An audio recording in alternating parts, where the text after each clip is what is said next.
Bonjour tout le monde, ravi de vous retrouver pour l'émission du vendredi 25 juin 2021. Aujourd'hui, on va faire un tour d'horizon assez court, puisqu'il ne s'est pas passé grand-chose. Le Bitcoin s'établit toujours sur son niveau clé des 34 000 dollars. L'Ether, lui, se positionne sur 1900 dollars environ. Donc après avoir touché les 4000, on a quand même une baisse supérieure à 50% sur l'Ether, plus importante que la baisse qu'il y a eu sur le Bitcoin.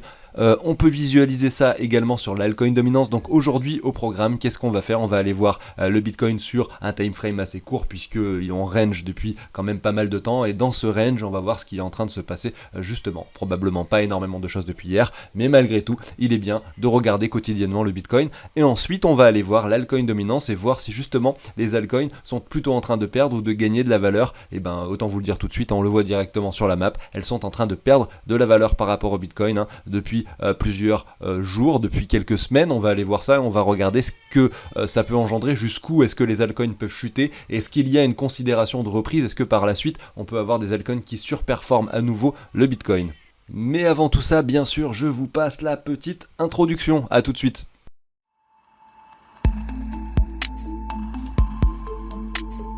Allez, c'est parti, on est sur un Bitcoin en daily ici, regardez, qui a envie de ne plus faire de plus bas. On a l'impression en tout cas, puisqu'on a sur ces 4 derniers jours 3 bougies vertes et une bougie rouge qui est établie depuis aujourd'hui. Mais on va aller voir justement sur un time frame plus court. Mais on voit tout de même qu'on reste dans ce range qui est clairement très piégeux, parce que ce range on aurait pu l'établir comme ceci, avant que finalement les personnes qui sont passées à la vente ici en pensant qu'on allait crash parce qu'on avait fait un plus bas à cet endroit là, eh bien se soient fait liquider par le haut. Les gens qui avaient mis leur stop loss ici se sont fait liquider, on est allé au-dessus du range, et donc ici probablement beaucoup de personnes sont passées à l'achat en pensant qu'on allait continuer à grimper, pour finalement ici avoir un Bitcoin qui crash et qui liquide à nouveau tout le monde. Alors pour moi ça m'est complètement égal, parce que j'ai des cryptos que je hold et je m'amuse pas à faire du trading court terme sur des contrats dérivés, mais clairement il y a des personnes ici qui s'amusent à le faire, et c'est la raison pour laquelle le marché aime bien venir chercher des plus hauts comme ceci et des plus bas juste après sur un range qui établit désormais quelque chose qui représenterait plutôt quelque chose comme ceci sur les corps de chandelle, vous le voyez, et ça représente, ça matérialise bien également les corps de chandelle, vous voyez, du cours précédent ici au mois de janvier, donc c'est assez propre ici à voir si justement on va casser par le haut ou par le bas ce range. En attendant, on ne connaît pas la réponse. On a vu hier sur l'order flow que beaucoup de personnes vendent le marché actuellement, donc ici on a quand même pas mal de vendeurs qui se manifestent. On va aller voir un petit peu, on va regarder ce qui s'est passé depuis hier. On a un phoning rate qui redevient neutre, mais vous voyez que pendant toute cette chute là a fait que beaucoup de personnes, donc là je l'ai mis en gris, on va le mettre en jaune, pendant cette chute beaucoup de personnes sont passées à la vente, et généralement le marché aime bien faire l'inverse, tout simplement pour liquider les personnes. Et on a l'open interest en plus qui est vachement grimpé, donc c'est vrai que on pourrait penser que quand on regarde l'order flow que sans problème le Bitcoin pourra continuer à pousser un petit peu. En tout cas, je serais pas étonné effectivement que dans les jours qui viennent on retourne sur le haut de ce range pour peut-être continuer à liquider un petit peu les vendeurs, pour venir casser ce range par le haut, comme on a eu l'habitude de le faire les fois d'avant, pour à nouveau sortir les personnes qui sont en train de vendre actuellement le marché. Et si lorsque nous serons ici des personnes continuent à vendre le marché, ce sera peut-être pas le cas, mais si c'est le cas, eh ben on pourra peut-être continuer à pousser un petit peu plus haut pour aller chercher la zone des 50 000 dollars environ, qui représente finalement cette trendline, vous le savez, que je vous matérialise assez souvent aux alentours des 52 000, vous le voyez ici. Alors on va du coup supprimer tout ça et aller voir un time frame un petit peu plus court. On est ici sur du 3 heures, un time frame qu'on n'a pas l'habitude de faire. On voit qu'on a plafonné le RSI sur le 3 heures ici, un pile poil, regardez, on fait un double bottom. Là on a un RSI qui monte un petit peu lors de cette petite purge qui avait eu lieu à cet endroit là. Donc on matérialise la divergence clairement, qui est confirmée par la suite lorsque l'on a cassé ce point sur le RSI à cet endroit là. Malgré tout on retrace un peu ici, on ne vient pas chercher les 61,8 comme je le disais hier, c'est pas forcément gênant, ça veut pas dire que le marché ne peut pas continuer à pousser.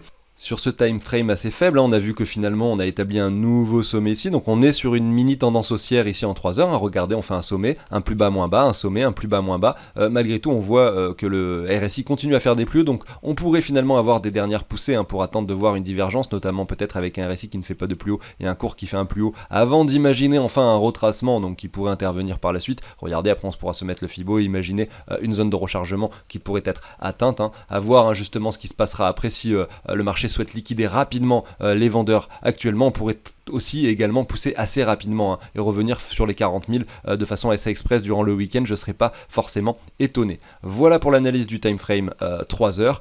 Donc aujourd'hui, qu'est-ce qu'il y a à dire sur le marché? On voit qu'on est toujours en range, il va falloir attendre une cassure par le haut ou par le bas pour que le Bitcoin puisse décider et prendre une décision. Effectivement, ce qu'on pourrait imaginer pour quelqu'un qui souhaite effectivement regarder le graphique sur quelque chose de plus long terme et d'imaginer ce qui pourrait se passer pour prendre une décision, on pourrait attendre. Si par exemple on vient casser ceci par le haut, derrière on peut se dire qu'un point d'achat serait pertinent sur cette ligne, tout simplement. Ou un peu plus bas sur les 61,8 si le marché veut être un petit peu plus bearish, parce qu'on ne va pas monter dans un seul sens tout le temps. Vous voyez, il y a toujours des petits retours. Et ce qui pourrait être intéressant de visualiser, c'est par exemple un pump du Bitcoin qui reviendrait, donc on va même le matérialiser ensemble jusqu'où est-ce qu'il pourrait pousser pour pouvoir avoir les 38,2 de Fibo sur cette ligne de retour. Regardez comme ceci, je me positionne comme ceci, vous voyez, je mets ma ligne de Fibo de 38,2 sur le niveau des 40 000, qui sera donc la cassure finalement à cet endroit-là. Et derrière, si on pousse plus haut, on pourrait imaginer qu'on revienne vers les 48 000 pour pouvoir ensuite avoir ce retracement qui matérialiserait cette ligne comme étant celle des 38,2 de Fibo.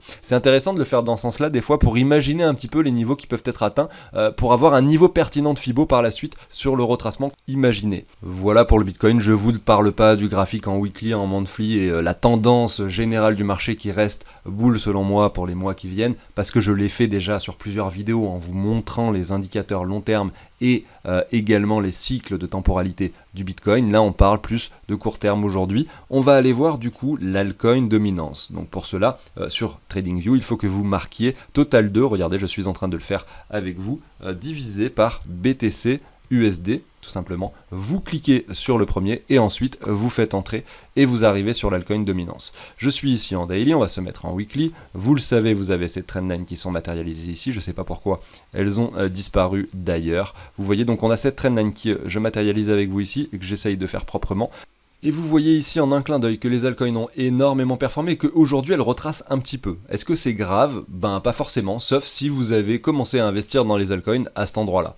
Mais a priori, c'est pas vraiment votre cas si vous suivez la chaîne depuis un moment, puisque je ne pouvais que conseiller de ne pas acheter des altcoins à cette période. Effectivement, quand on voyait par rapport au Bitcoin qu'elles étaient toutes très hautes, eh bien, je vous disais, attention, il y a probablement des profits à se faire. Aujourd'hui, on a un crash qui intervient, en tout cas sur l'altcoin dominance, qu'on peut visualiser ici en daily. Vous voyez, donc on a cassé cette trendline, on pourrait venir la retester sans problème. Je vous parlais de ce M, vous voyez, je vous parlais de ce M, qui aujourd'hui est confirmé. Il s'est confirmé il y a quelques jours, je vous le dis, et derrière, qu'est-ce qu'on a? On a une continuation de baissière qui est en train de se produire. Et je ne serais pas étonné que ce week-end ou que la semaine prochaine, on ait des journées encore un petit peu négatives pour pourquoi pas redescendre, tester cette trendline tout simplement. Et derrière, ici, on aura un très très bon niveau et des très très bonnes analyses à faire sur toutes les altcoins, puisqu'on les regardera par rapport au Bitcoin, on se dira qu'elles ont des bonnes configurations pour ensuite continuer à performer et peut-être, si on regarde désormais à nouveau le graphique en weekly, avoir enfin des altcoins qui commencent à performer. On se met un Fibo comme ça qui reprend cette hausse tout simplement, et vous voyez en plus que cette ligne représente les 50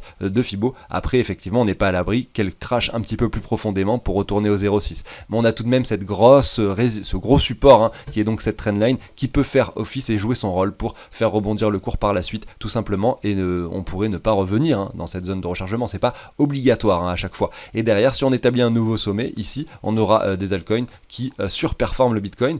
Et si on va voir un petit peu la Bitcoin dominance, qui est ni plus ni moins que le graphique que je viens de vous montrer, un précédent mais inversé, on voit, regardez ici, que le Bitcoin a une dominance aujourd'hui de 47,55. Il est allé en dessous des 50% de domination. Ça veut dire que plus que la moitié de l'argent investi dans les cryptos et l'est dans les altcoins, et moins que la moitié l'est dans le Bitcoin. C'était pas le cas ici, lorsque le Bitcoin représentait 70% de l'argent, lorsque nous étions en décembre 2020. En 2021, nous avons des altcoins qui ont vraiment performé, on le voit ici, regardez. Et donc qu'est-ce que ça veut dire? Ça veut dire que le Bitcoin est mort ou pas? Bah pas du tout en fait, le Bitcoin lui pourrait très bien avoir une dominance très faible, redescendre à 10, à 10%, à 15%, à 20%, et on est un Ether à des niveaux similaires, peut-être un Ether même qui représente plus que le Bitcoin en pourcentage, sans que le Bitcoin soit mort, puisque le Bitcoin pourra toujours et encore jouer son rôle de réserve de valeur.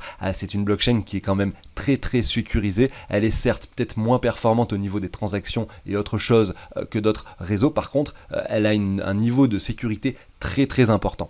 Ce qui veut dire que le Bitcoin pourra probablement pendant encore longtemps jouer son rôle de réserve de valeur. Alors on parle pas d'or, on parle de temps en temps d'or digital, hein, puisqu'il faut miner pour en obtenir, parce que son nombre diminue petit à petit, que sa quantité ne dépassera pas les 21 millions, alors que par exemple pour la réserve de valeur qui est donc l'or que l'on mine dans les mines d'or, etc., on sait que si on trouve une nouvelle mine, il y aura à nouveau plus d'or en circulation qu'au préalable. Donc certes, il y a une quantité d'or limitée sur Terre, mais on ne sait pas encore où et à quel endroit est-ce qu'on peut en obtenir. Alors que sur le Bitcoin, on sait déjà qu'il y en aura 21 millions, que les derniers seront minés en 2140 environ, ça c'est approximatif, on n'est pas sûr de l'année, mais on sait que tous les 620 000 blocs, ou je sais plus combien de blocs, eh bien on divise la récompense des mineurs par 2, tout simplement. Donc on sait exactement, c'est pas une monnaie, on va dire, déflationnaire, dans le sens où la quantité de Bitcoin diminue, c'est pas le cas. C'est une monnaie, donc c'est plutôt une inflation qu'elle subit parce que sa quantité de monnaie augmente. En revanche, on sait exactement de combien elle va augmenter et on sait que c'est une courbe qui fait qu'il y a de moins en moins de Bitcoin émis également. Vous voyez, donc c'est ça qui fait qu'il joue bien, donc que le Bitcoin joue bien son rôle de réserve de valeur, hein. Au passage, demain je fais une vidéo que j'ai déjà tournée d'ailleurs et qui est programmée pour demain matin, où je présente un projet très intéressant avec une crypto-monnaie qui sera, elle, déflationniste. Ce sera un utility token qui est déflationniste. Le projet s'appelle MetaHero, et si vous voulez pas manquer ce genre de choses, parce que là selon moi c'est quelque chose de très prometteur, abonnez-vous et activez la petite cloche pour regarder et visualiser ce genre d'émission où je présente des projets également. Je le fais généralement bien sûr le week-end. Donc bref, pour en revenir au graphique, on est clairement sur quelque chose où l'on voit un Bitcoin qui perd beaucoup de valeur par rapport aux alts, et après quelque chose d'aussi violent, ça serait pas étonnant effectivement qu'il reprenne un petit peu de valeur pour revenir sur des niveaux un petit peu plus hauts. Et vu que c'est le graphique que je montrais précédemment mais inversé, finalement on est sur quelque chose de similaire. Simplement ça permet d'avoir une visualisation un petit peu différente du graphique. Moi j'aime bien les voir dans les deux sens, on n'a pas le même état d'esprit, on visualise pas les choses du même œil, et c'est assez intéressant finalement de faire les deux. Notamment ici, on peut voir que sans problème, quand je vois ce W qui est matérialisé comme ceci, avec finalement, c'est pas un double bottom, mais un joli retour à cet endroit-là, on va voir jusqu'où on est revenu. Attendez, tac, si on se positionne comme ceci, sur les 90 de Fibo, pourquoi pas avoir finalement quelque chose qui remonte à nouveau, venir chercher cette ligne là par la suite pour derrière continuer à baisser. Vous voyez, ça serait possible tout simplement. Donc cette ligne là, qu'est-ce qu'elle représente finalement? La trendline que je vous montrais tout à l'heure, elle est matérialisée ici, vous voyez. Donc cette ligne là, elle serait vraiment bien plus haute, ce qui voudrait dire que les altcoins perdraient encore énormément de valeur pour revenir sur des niveaux quand même relativement bas. Donc j'espère que ça n'arrivera pas, mais sur ce graphique j'arrive à visualiser ceci, quelque chose qui pourrait faire ceci, et si ça se passe effectivement, derrière on pourra avoir ce M qui se produit par la suite. Et si donc je sais pas si vous avez vu la vidéo que j'ai faite au début de la semaine, je vous invite à y jeter un œil également. Je parle des cycles de Bitcoin et les cycles du Bitcoin et les durées qu'il y a entre les halvings et les sommets. Et donc si j'en avais déduit que potentiellement ce bull run pouvait se faire en deux phases et pouvait se terminer entre le mois de janvier et le mois de mai 2022. Alors je sais pas si ça va se passer comme ça, bien sûr, mais si c'est le cas, ça pourrait corréler finalement avec des altcoins qui continuent à perdre la valeur pendant l'année 2021, pour peut-être fin d'année 2021, début 2022, avoir des altcoins qui explosent et avoir cette dernière poussée haussière qui se produit. Je pense qu'on pourrait avoir effectivement un Bitcoin qui n'est plus leader, peut-être courant de l'année 2021. Je vous avais posé la question la dernière fois, il y en a une personne dans les commentaires qui m'a répondu, seulement une, qui m'a dit que potentiellement on pouvait imaginer un flippening en 2023 par l'Ether. C'est vrai que c'est une analyse plutôt intéressante. Je pense que moi, de mon côté, je pense que ça pourrait arriver plus rapidement que ça, au vu de ce qui s'est passé ici. J'ai l'impression que les altcoins sont quand même très fortes, et que l'Ether qui lui aujourd'hui représente peut-être, je sais pas, un cinquième du Bitcoin, quelque chose comme ça, pourrait sans problème le dépasser, puisque regardez, si jamais on a une Bitcoin dominance là qui est donc à 47%, qui redescend aux alentours des 30 ou des 25%, je serais pas étonné que l'Ether également prenne de la valeur par rapport au Bitcoin, et que lui arrive également sur à peu près 25% du marché des cryptos en général, et là on pourrait avoir un petit peu quelque chose d'intéressant avec un Ether qui tire la bourre au Bitcoin. Alors j'arrive déjà sur la fin de cette émission, comme je le disais, qui est un petit peu courte. Pour ceux qui rejoignent la chaîne, sachez que je partage un tableau sous l'échange d'une donation, vous avez le lien dans la description. Ce tableau permet de récapituler tous ses investissements et d'avoir un récap global de son argent, même si on a de l'argent réparti sur plein de plateformes, et également de calculer ses plus et ses moins-values. Le gros plus du tableau est également que voilà, il suffit juste de marquer le nom de votre crypto, donc vous allez rentrer toutes vos cryptos, automatiquement ça vient chercher les prix en temps réel dessus, donc c'est ça un petit peu le gros plus. Et je détaille ce tableau de façon très précise, et son fonctionnement, il y a un lien dans la description, vous cliquez dessus, vous allez tomber tomber sur une vidéo où j'explique beaucoup mieux comment ça se passe, notamment pour le calcul des plus et des moins-values. Merci à tous de m'avoir écouté, pensez à l'abonnement, au petit like, et je vous dis à très bientôt, à demain sur la chaîne. Salut tout le monde!